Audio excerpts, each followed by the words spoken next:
Today we're going to be looking at section 5.3, trigonometric curves. This section is going to focus on the sine and cosine graphs and drawing those, so we're going to do that.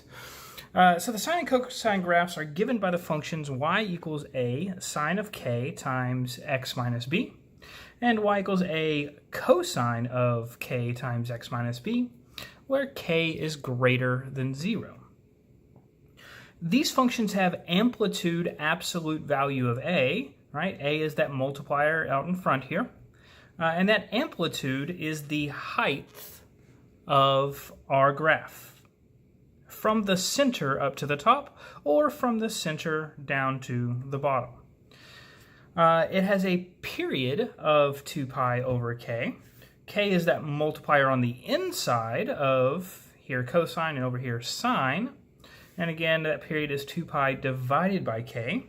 What does the period represent? The period represents how long it takes for the graph to start over.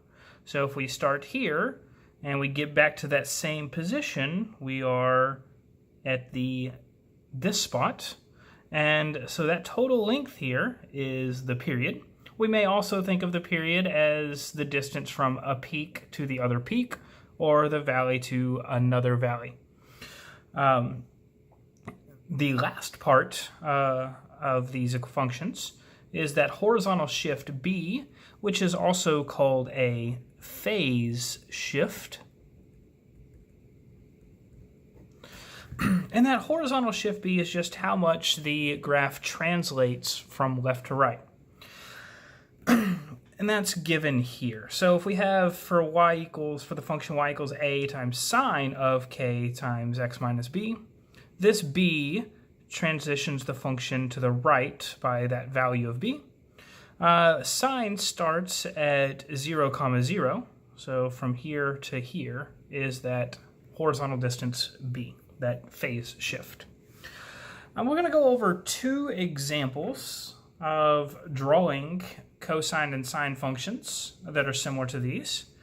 So let's do that now.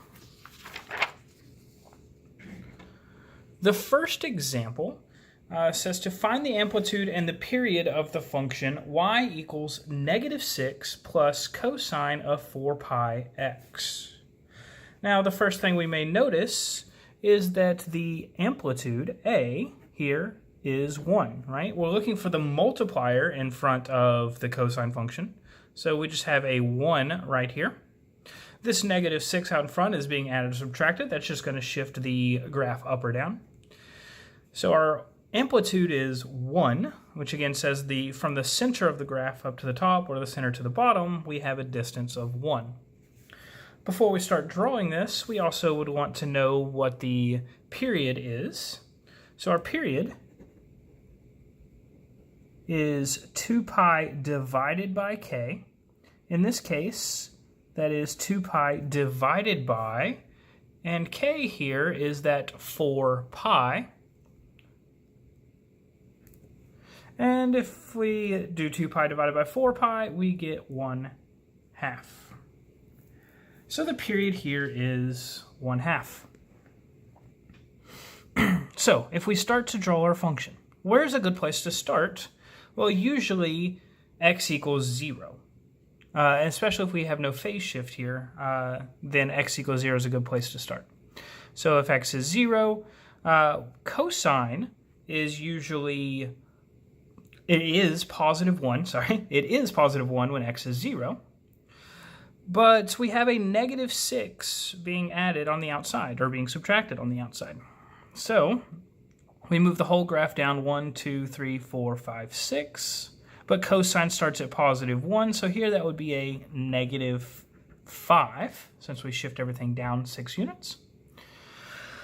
And then we fill in what the cosine graph looks like from there.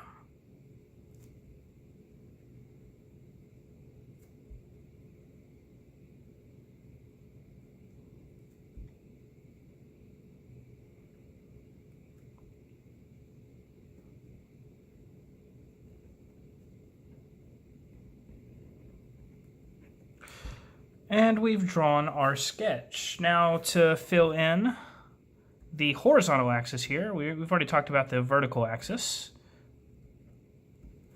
To fill in the horizontal axis here, what is the period? Well, the period is 1/2. So from here to here, we have a distance of 1/2. So this value is 1/2. And this is broken up into 4 equal parts.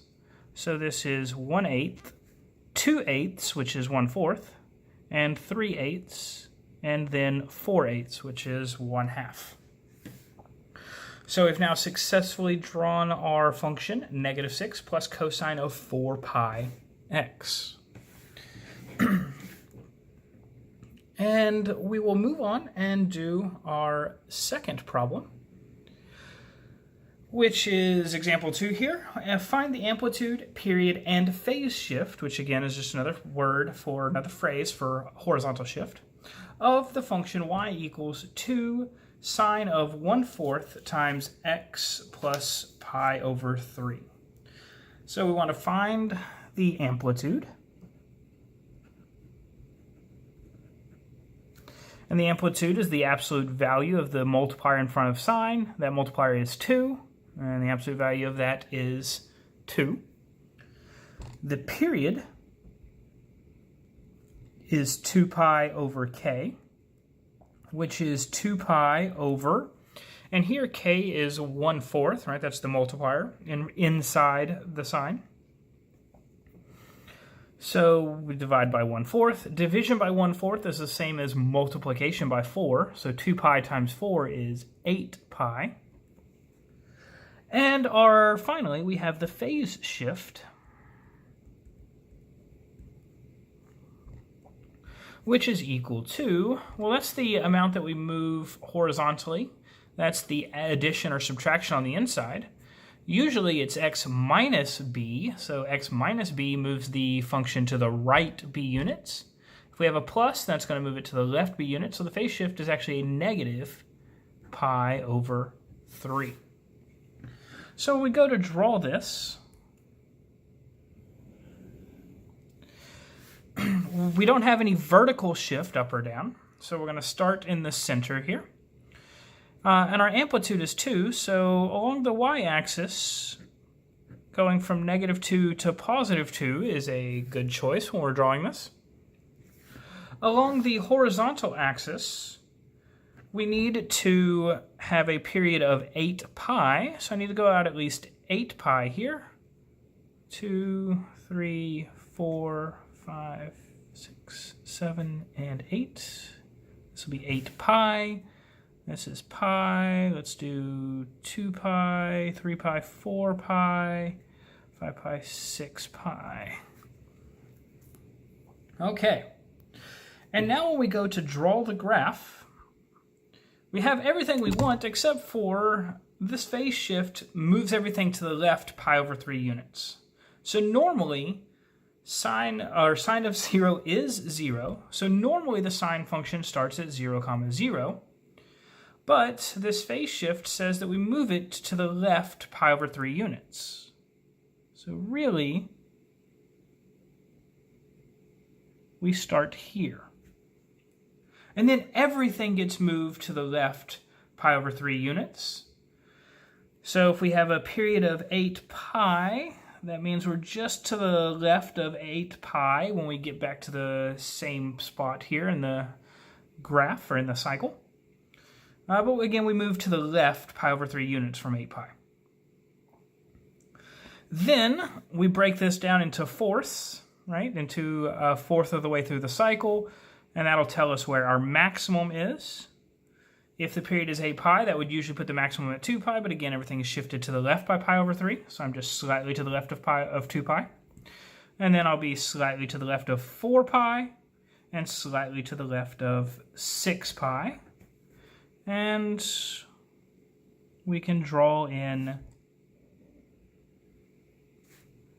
the rest of the sine function. And there we have drawn y equals 2 times sine of 1/4 times x plus pi over 3.